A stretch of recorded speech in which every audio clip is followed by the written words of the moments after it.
apple according to Mark with a C, you know what I'm saying? He is I and I am he. Just taking some time to tell you exactly what's on my mind. Yeah, boy, bass. How low can you go? Death row? What a brother know. Once again, back is the incredible rhyme animal, the young cannibal, the public enemy number one. 5-0 said freeze, and I got numb. Can I tell him that I never really had a gun, but it's the wax that the Terminator X-spun? I hope all is well with you. Thank you for joining me once again, my friends. And as always, I ask you to hit the like and also keep it. Also, remember to remain subscribed. And of course, if you want to contribute to the channel, you can hit the Super Thanks feature on each and every one of my videos. Thank you guys. Thank you everyone who's contributed. Thank you for being here. Guys, that dramatic intro. Let's get into what I'm going to talk about here, guys. You might know the iconic side hype man for the legendary hip-hop group Public Enemy, Flavor Flav. Flavor Flav is in the news, and Flavor Flav is talking about banning guns. Yes, guns. Lots of guns. And Flavor Flav doesn't like it. He wants the guns to be banned. All right, guys. We are going to talk about this, and I'm going to give you my opinions. And of course, you guys are going to get in the comment section and give each of you each other's opinions.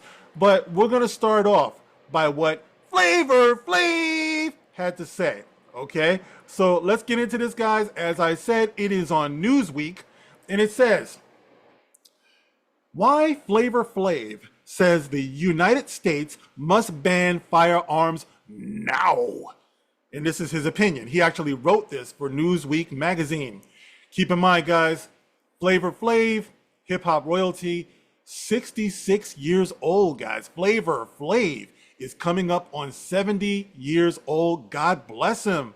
The way he jumps around on stage. I don't know if you've ever seen Public Enemy in concert. I have a few times.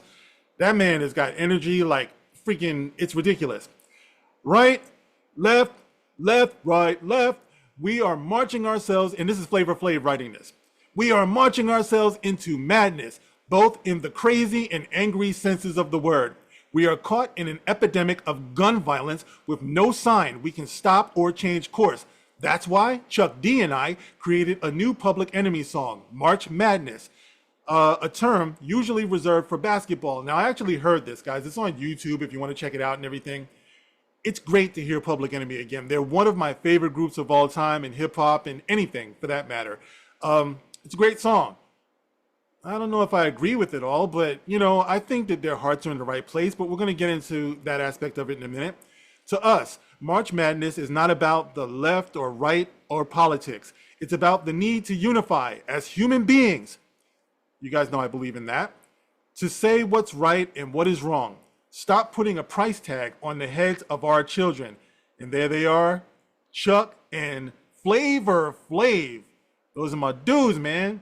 Strong Island, stand up. I remember them from way back in the day. WBAU, stand up.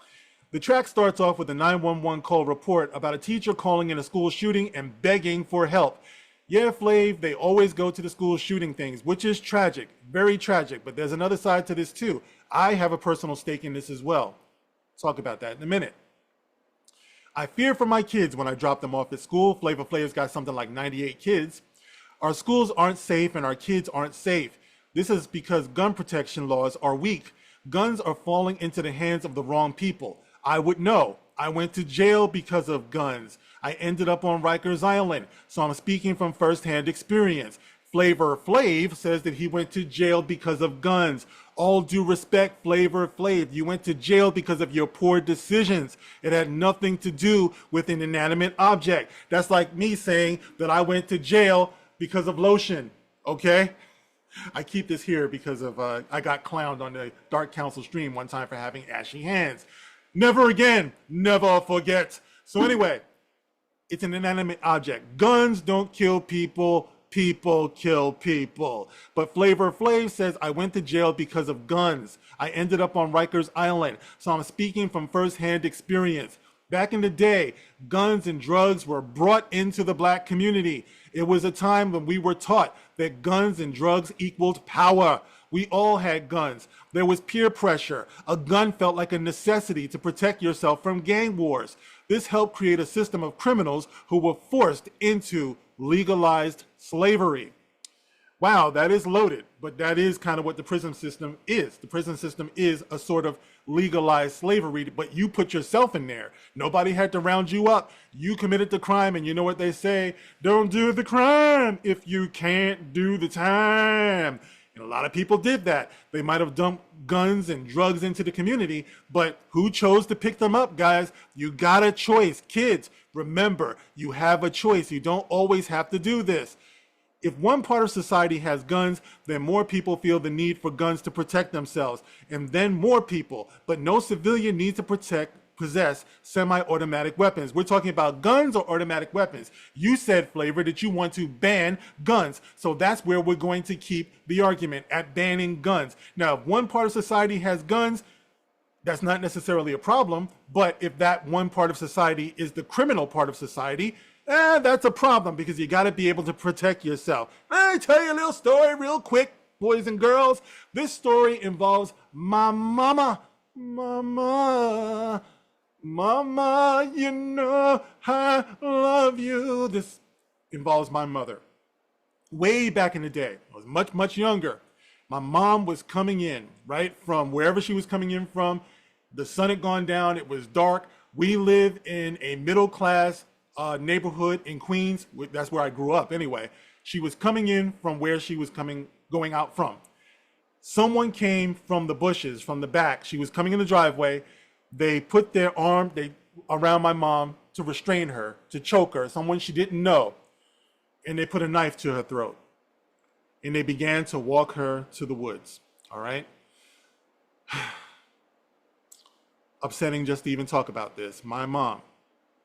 So this person, this stranger, grabbed my mom, was walking her back to the woods. Now, guys, if you've been paying attention, I told you that my whole family is in law enforcement. So thank God for two things: that my mom is a peace officer. She had a gun. And number two, she had a gun and a presence of mind to use it. So while he had his arm around my mom's neck with a knife, my mom was able to reach into her purse, get the gun, and shoot this would-be perpetrator in his leg. He ran off the best way that he could, bleeding. The police were called, they apprehended him, and he went to jail. Thank God my mother was not harmed. Only God knows what he would have done if he had brought my mother into those bushes that he was trying to bring her to, okay? So when you talk about banning guns, Flav, I understand that you're pushing these emotional buttons and everything, but this is not practical. It's not the society that we live in today. Not to mention, we have a Second Amendment for a reason. Not just because we want to pose with pictures, looking all tough and all that stuff, and we want to shoot videos, throwing guns around and all that. But it is to protect yourself, it's to protect your family, and to protect your property from each other, as well as a government that might try to overreach their power. Okay, so even though it is tragic when you talk about guns and deaths due to guns, it's something that we actually need to have. You know what I mean? Like, I understand it's not a pretty thing when you talk about someone who got killed by a gun, but it made me curious, and I want to look at something. I want to show you guys something real quick, because there's a lot of this that is it's selective outrage. Okay, so I want to show you guys something real quick. All right, and this, hold up, get out of here. Where is it? Okay, let's look at this, guys. What the data says about gun deaths in the US. Follow me now. And this is from the pewresearch.org website. Pew, pew, pew, pew, pew. Anyway, nearly 47,000 people died of gun-related injuries in the United States in 2023, according to the latest available statistics from the Centers for Disease Control and Prevention, the CDC. While the number of gun deaths in the US fell for the second consecutive year, it remained among the highest annual totals on record. Okay, so that's 47,000 people died in a year of gun-related injuries. That also includes taking your own life, gun accidents, things like that, right? But that's 47,000 people, and that's a lot. But I just want to show you guys something else, okay? CDC.gov again. In 2022, almost 44,000 people died in motor vehicle accidents and crashes in the United States. That's more than 120 people killed in crashes every day. 2.6 million emergency department visits for injuries from motor vehicle accidents. The cost, 470 billion in total costs, including medical costs and cost estimates for live loss. 470 billion. So 44,000 people died from motor vehicle crashes. So Flav, Chuck, where's your song about you want to ban motor vehicles? Is what I'm asking, okay? A life is a life. Don't tell me it's different. A life lost is a life lost, okay? Whether you're shot to death or whether you get into a car accident. It's the gun that causes the loss of life, according to these people. It's the car that causes an just about equal amount of loss of life also, okay? One more, or actually a couple more. Alcohol use. Look at this one. About 178,000 people, more than half, more than double people die from excessive drinking each year. All right. These deaths occur from both drinking alcohol over several years or drinking too much on one occasion. Excessive alcohol use is the leading preventable cause of death in the United States. Wow. Prohibition. Maybe we need to go back and ban alcohol use, because after all, it's the alcohol that's causing 178,000 people to die from excessive drinking each year. Public Enemy, Chuck D, Flavor Flav, I'm looking forward to your song banning alcohol. Going on, the people who die in their sleep each year. It's difficult to pinpoint the exact amount of people who die in their sleep. However, it's estimated that around 38,000 deaths annually in the US are related to cardiovascular problems, with many of these potentially linked to sleep apnea and occurring during sleep. All right. Additionally, sudden cardiac death due to electrical instability in the heart causes an estimated 325,000 deaths annually in the US. 325,000 deaths in your sleep. How would we go about banning sleep? We want to save these lives. We are outraged. March Madness, Chuck, Flav. I'm looking forward to you doing a song about this. All right, one more I want to look at. In the United States, approximately 47,000 people die each year due to falls. Specifically, in 2022, there were 46,653 fall-related deaths. Falls are a significant cause of injury-related deaths, particularly among older adults. I've fallen and I can't get up. I used to laugh at that, but then I fell one day and I couldn't get up. Or let's put it like this. It was very difficult to get up. So, you know what? That shit ain't funny no more, man. Anyway, according to the National Council on Aging, okay, so 47,000 people die in falls. So are we to actually, at this point, ban walking?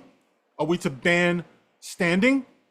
So at your concerts, Public Enemy, are people just going to be sitting there now because they're in danger of falling?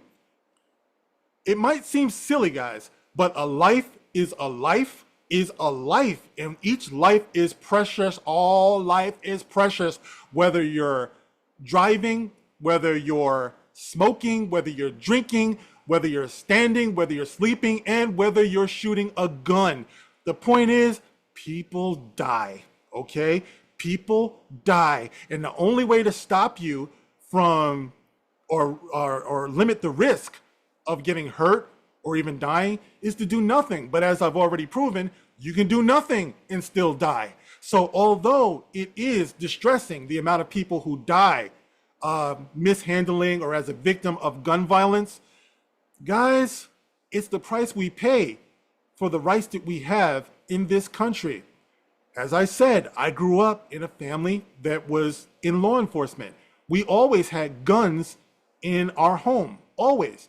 It was easy to get to a gun in my home when I was a child. My father was a cop. My mother was a court officer. But guess what they knew how to do? They knew how to do a couple of things. They knew how to lock up the firearms. They knew how to teach us that these guns were nothing to play with. And number two, they taught us conflict resolution so that we wouldn't be tempted to run out and use a gun every time we were mad at somebody. All right. Our problem in especially the poor areas when it comes to gun violence, it's a lack of self-esteem. It's a lack of values. It's a lack of education. You can put these drugs, you can put these guns on the street. I grew up on those streets too. I knew how to not fall into those traps, you know? And I knew where not to go where people did fall into those traps to lessen the possibility that I would get caught out there. So Chuck, Flav, I love you guys. I grew up listening to you. I love the new track, March Madness and everything. But you're kind of missing the mark here. You're politicizing yourself. And that's ironic from a group called Public Enemy. Okay? I don't know, guys. Maybe I'm missing the point here. Like, I do understand. Like I said, there's no denying. Over 40,000 people die as a result of gun violence. This is true. But I really don't think that banning guns from law-abiding citizens especially is going to stop this, man. You know, on a larger scale, I almost feel the same way when it comes to nukes, guys. And this is my quick political plug here. I kind of feel that if anybody has nukes, everybody should have nukes. Who's to decide who has nukes and who doesn't? After all, as far as I know, only one country ever really devastatingly dropped a nuke on another country. I could be wrong. I'm not a historian. You can get in the comment section and let me know.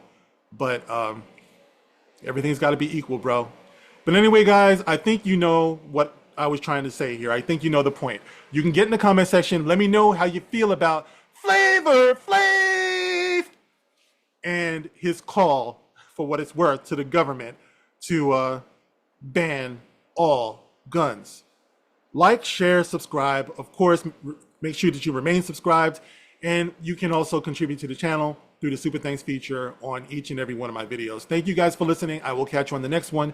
This is The Gospel According to Mark with a C. Rock on.